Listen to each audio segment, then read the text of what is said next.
I was able to do the studying worth 2 years for my O&A levels within 2 months. And O&A levels are known also as high school. Now, this was 25 exams that I studied for within 2 months. And this is usually what takes students 2 years to complete. Now, you might be like, that's no big deal to study in 2 months because most students cram for their exams within the last 1 or 2 weeks. But in my case, it's different because I didn't touch my books at all to study in that entire year. So I didn't study at all, not even for an hour. Why did I do that? Was I putting it off for later? Was I procrastinating? Was I staying awake all night just to get that study done? No, actually, I left it for last minute because I could. I could leave it for last minute because I knew that I had a strategic system in place that would allow me to study the material worth 1 whole year in just 1 month without stress, without cramming, without staying awake all night. And then the rest of the year, I could spend time with my family. I could work on other projects with my coach. I could also prepare for the World Championships, which I was at that time, and do all of the other things that there are to life other than studying. And this learning system worked so well for me that I want to share it with all of you as well. Because I believe that students don't need the entire year to study for just a few exams. And instead, they can use their time much more productively doing the things that they love.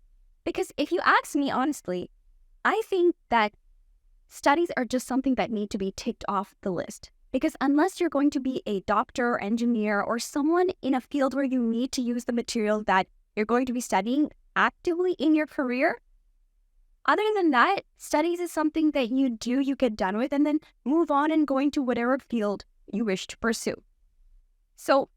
But because society has placed so much importance on schools and on education, we do as students need to spend 10 to 15 years of our lives studying. So if we do need to do that, then why not we do it in a way that's much faster, much less stressful, and even enjoyable. Now, if you are new to this channel, I am Emma Alam, the world memory champion, world speed reading champion, the world mind mapping champion in the junior category, as well as the holder of 2 Guinness World Records.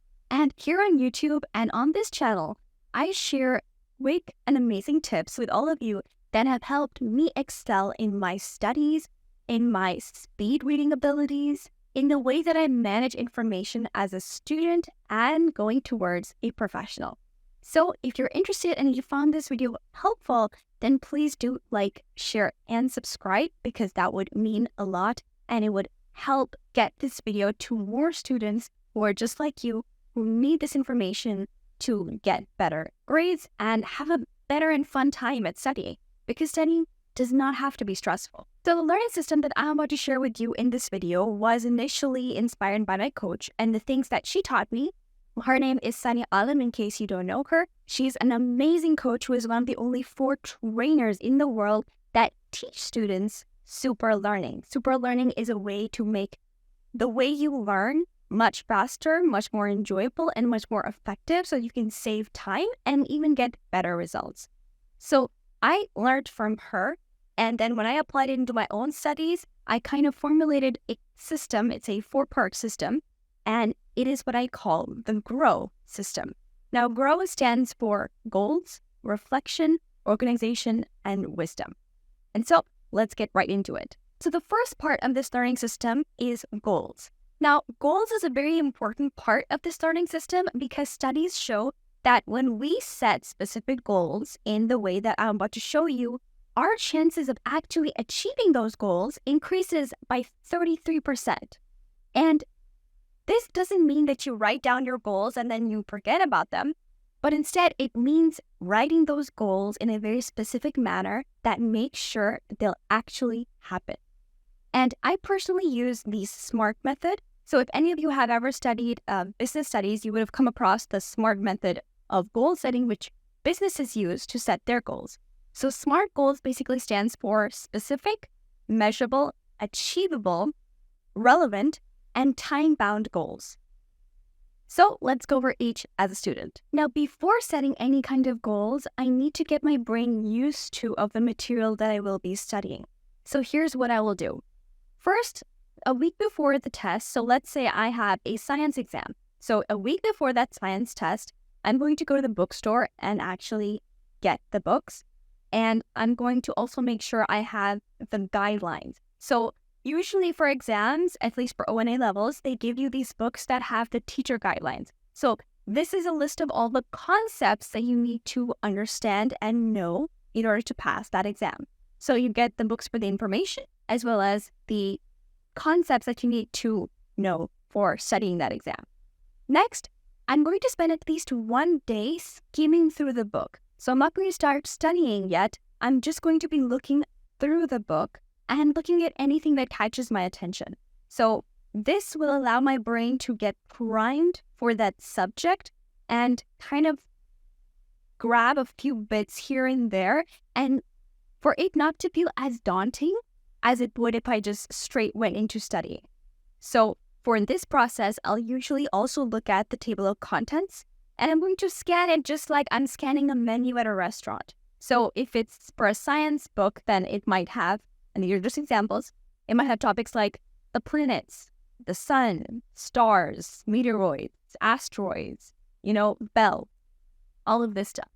And by looking at all of these chapters and topics, I'm going to save myself from getting overwhelmed. Because it may not seem like it, but I am a normal student just like the rest of you. So I do have a tendency to get nervous or to get overwhelmed when I start studying a new topic.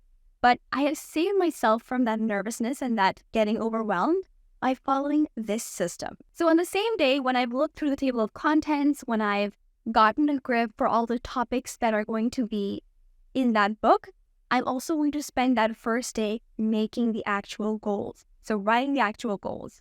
And as I mentioned, we're going to be using the SMART method of making goals. So the first part of the SMART method is S. So specific goals. Specific means to have a very narrowed down goal as you want to achieve. So not like, oh, I want to study for the science test or the business test, but actually breaking it down and breaking it into a list of topics that you need to cover for that test. So for example, if you have a business test, then your specific goals might be like, okay, the topics I need to cover are business objectives, business environment, marketing strategies, and so on. And you can get these topics from that book or that guideline that you can get any shop for the teacher's manual. It's a teacher's manual for the concepts that students need to learn to pass that exam. So you can get it from there, or you can also just take it from the objectives in the start of your chapter. Most chapters in books have a certain objectives column where they're like, these are the concepts that you need to know in order to know the concepts in this chapter. So either take it from the table of contents or from your teacher's guide. The next part of the SMART method is M, so measurable.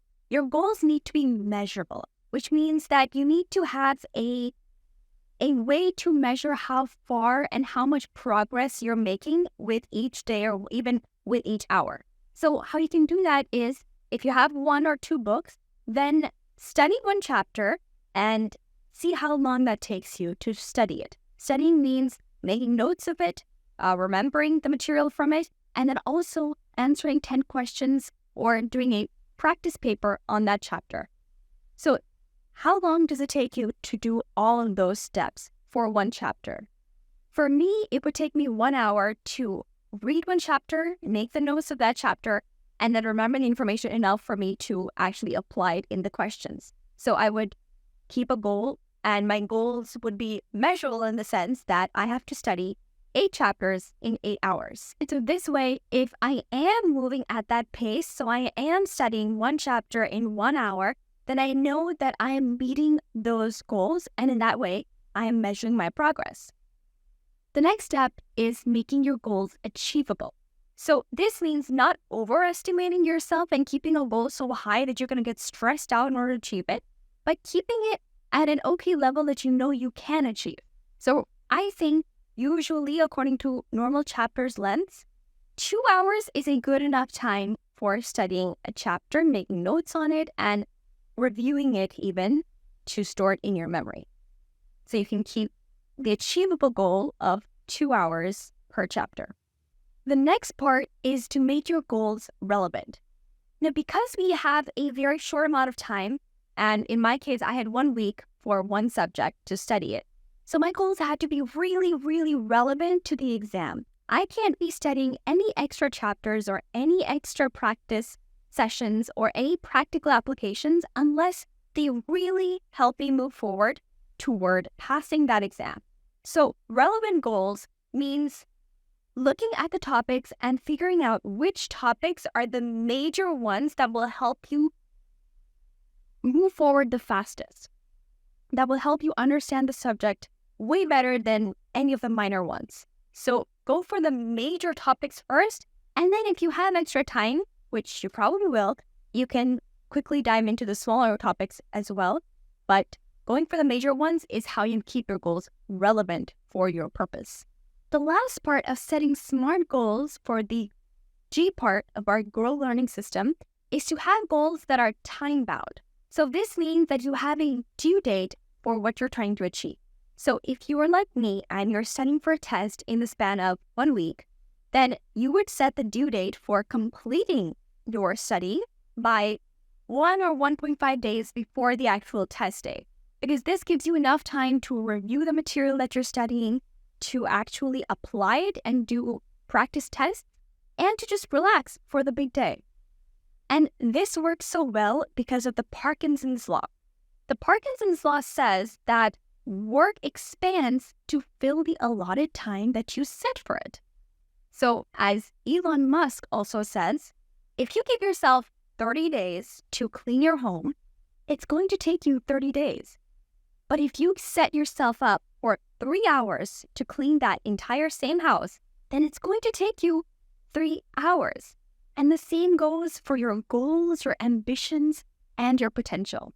Using this method helps you know exactly what to do, how to measure whether you're actually getting there or not, and also helps you avoid cramming for last minute. It's like having a plan that makes studying easier and more fun. That was the first phase of my learning system, and if you found that interesting and would like to learn about the other 3 phases as well, then please leave a comment, because then I'll know to make a video on each of those 3 parts as well that help me study 12 times faster than 90% of students. And until then, if you're somebody who takes notes and you can't seem to remember them, then here's a video I made on the most powerful note-taking method that will help skyrocket your grades and make your life much, much easier.